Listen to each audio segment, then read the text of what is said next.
Nitarika resabe teo amin'ny tontolo ara-politika kosa tatoato ny fanolorany antoko TGV Nandriamatoa Edgar Razafindrava ho candidat ny amin'ny fifidianana filoham-pirenena nitondra fanazavana mikasika ny hevitry ny vondrona politika UDRC manoloana ity fanendrena ity moa Andriamatoa Naivo Raolodinina filoha lefitry ny UDRC Ravaka Randriamanala sy Mamra Samuel Etrandy.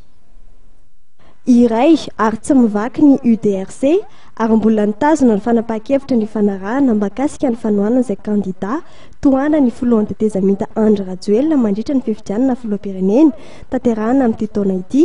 hoy ny fanamarihan'ny filoha lefitry ny UDRC Andriamatoa Naivo Raolodinina androany. Azo lazaina fa nisy 10 ny UDRC dia mbola mitazona fa le filoha hovidiana natolotry ny antoko TGV zay nahazo tsotrano tamin'ny filohan'ny tetezamita satria izy ny filoham-panorona no tohanany UDRC. Ireo 10 na 5 tsy antoko fa olona amin'ny maha-demokraty anay dia malalaka amin'ny fidirana any amin'ny fofonana zay ity ho tohanany fa efa niona tamin'ny Andriamatoa Edgar Razafindrava zay ho filoham-pirenena ho atolotray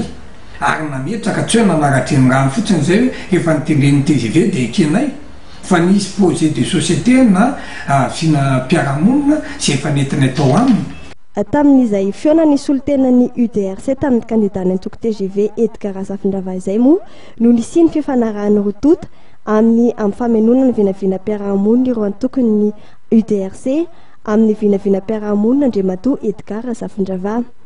Amin'ny fandaharana l'actualité tanterahana rapitso manomboka amin'ny 7 ora sasany alina eto amin'ny fahitalavitra MATV